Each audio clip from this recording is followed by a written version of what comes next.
Assalamualaikum warahmatullahi wabarakatuh. Anak-anakku sekalian, kembali lagi bersama Mbak Dede. Mudah-mudahan puasa kita masih tetap terjaga, masih tetap kita jalankan dan tidak ada gangguan apapun, dan mudah-mudahan pembiasaan di dalam bulan Ramadan yang diberkahi Allah Subhanahu wa taala ini kita selalu qiraatul Quran, tadarus Quran, salat tahajud, salat tarawih, salat duha, dan ibadah-ibadah lainnya masih kita laksanakan. Anak-anakku sekalian, setelah nanti kita melaksanakan ibadah puasa selama 1 bulan penuh, maka ada kita kewajiban untuk membayar zakat, yakni zakat fitrah. Sebelum lebih lanjut, Pak Dede akan membahas zakat fitrah.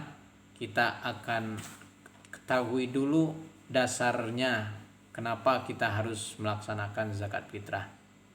Anak-anakku sekalian, mungkin materi kelas 1, kelas 2 ini masih kita ingat, di mana rukun Islam itu ada 5, yaitu bunyal Islam ala khamsin syahadatu alla ilaha illallah wa anna muhammadar rasulullah wa iqamis shalah wa itaiz zakah wal haji wa shaumi ramadan. Islam itu dibangun di atas 5 hal. 1, syahadat. 2, kalimat syahadat, yakni asyhadu alla ilaha illallah wa asyhadu anna muhammadar rasulullah. Kedua, rukun Islam itu adalah kita mendirikan sholat. Dan yang ketiga adalah kita membayar zakat atau menunaikan zakat. Keempat, kita melaksanakan haji. Dan terakhir adalah kita berpuasa Ramadan, seperti hadis yang diriwayatkan oleh Imam Bukhari dan Muslim. Anandaku sekalian, wajib kita ketahui apa yang menjadi dasar kita melaksanakan zakat fitrah. Itu adalah sebagaimana perintah Allah Subhanahu wa taala di dalam Al-Qur'an, di mana Allah Subhanahu wa taala di dalam Al-Qur'an memerintahkan kepada kita sebagai seorang muslim mukmin yang beriman harus mengeluarkan zakat. Di mana dalam surat Al-Baqarah ayat 43 Allah berfirman, wa aqimus salata wa atuz zakata warka'u ma'ar raki'in. Dirikanlah salat, tunaikanlah zakat, dan rukulah berserta orang-orang yang melaksanakan ruku. Bahkan dalam surat Al-Baqarah ayat yang lain Allah menjelaskan dalam surat Al-Baqarah ayat 110 yang bunyinya wa aqimus salata wa atuz zakata wa ma tuqaddimu li anfusikum min khairin tajiduhu indallah innallaha bima ta'maluna basir. Dan dirikanlah salat dan tunaikanlah zakat, dan kebaikan apa saja yang kamu usahakan bagi dirimu, tentu kamu akan mendapat pahala yang baik di sisi Allah. Sesungguhnya Allah Maha melihat apa yang kamu kerjakan. Anak-anakku sekalian, perintah zakat ini, kalau kita mau lihat zakat, kata zakat adalah kalimat berasal dari kalimat az-zakatu, yang artinya adalah bersih, suci. Nah, dari sini saja sudah kita ketahui bahwa yang namanya zakat itu adalah berarti mensucikan. Berarti sama halnya dengan kata sinonimnya adalah toharoh, kesucian. Tapi yang dimaksud dengan zakat fitrah ini adalah kesucian diri. Nah, kesucian diri pada pribadi muslim itu sendiri.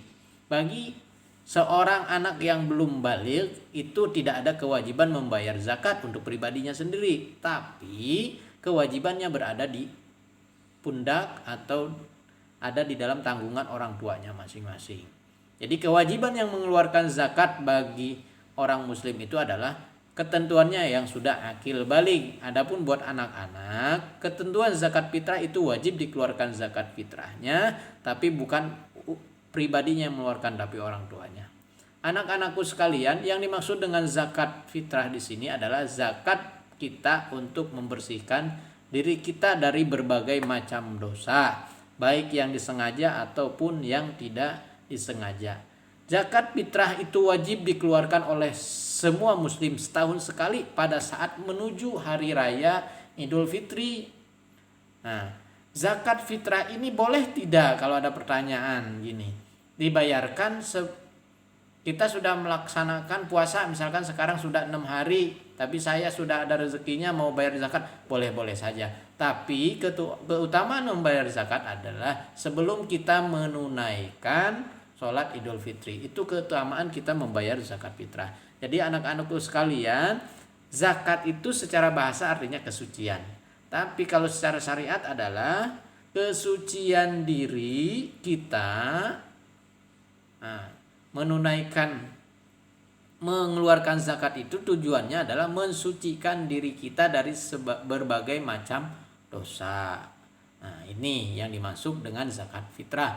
Jadi zakat fitrah ini zakat yang diwajibkan untuk orang muslim supaya membersihkan diri dari segala dosanya, yaitu dosa batiniah terutamanya. Itu kan ketika kita makan mungkin kita itu ada keselip yang namanya makanan haram, makruh, mubah.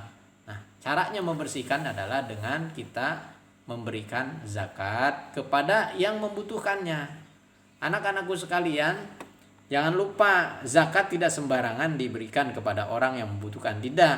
Allah Subhanahu wa taala sudah mengatur di dalam Al-Qur'an, sudah jelas bahwa zakat fitrah itu diberikan kepada 8 golongan. Nah, anak-anakku sekalian harus diingat-ingat bahwa 8 golongan yang berhak menerima zakat ini adalah 1. Fakir, 2. Miskin, 3. Amilin, 4. Mu'alaf, 5. Gorimin. Gorimin itu adalah orang yang banyak kelilit hutang, itu namanya gorimin. Terus Ibnu Sabil, yang terakhir adalah Ibnu Sabil, Fisabilillah, dan hamba sahaya.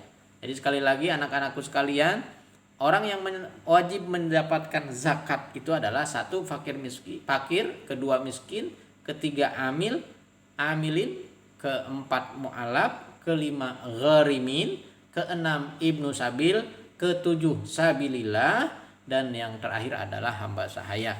Anak-anakku sekalian, kewajiban membayar zakat fitrah seperti kita ketahui, boleh tidak kita membayar zakat fitrah dengan uang? Boleh-boleh saja. Tapi ulama fikih berpendapat semuanya bahwa kita mengeluarkan zakat fitrah itu lebih baik dengan makanan pokok yang biasanya di daerah itu sendiri menjadi makanan pokok. Kalau di Indonesia rata-rata mengeluarkan zakat fitrah itu dengan mengeluarkan beras, yaitu kurang lebih ukurannya adalah 3,5 liter gitu.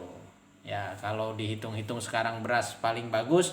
Dan diingat-ingat anak-anakku sekalian, kalau mengeluarkan zakat fitrah itu jangan berasnya yang jelek, yang bagus lah gitu. Jadi sekaligus kalau mau kita tidak hanya sekedar zakat fitrah toh, tapi kita sekaligus bersedekah, berbagi kepada orang-orang yang membutuhkan, yang 8 golongan itu tadi. Jadi ukurannya adalah 3,5 liter kalau mau diutamakan gitu. Jadi hitungannya kita membayar zakat fitrah adalah 3,5 liter. Waktunya adalah dari mulai kita masuk puasa sampai kita mau melaksanakan sholat Idul Fitri itu dibolehkan, tapi utamanya kita sebelum melaksanakan sholat Idul Fitri. Sekali lagi anak-anakku sekalian, bahwa zakat itu hikmahnya adalah bagaimana kita mensyukuri nikmat yang Allah sudah berikan kepada kita, bahwa zakat itu adalah dalam harta kita ada harta yang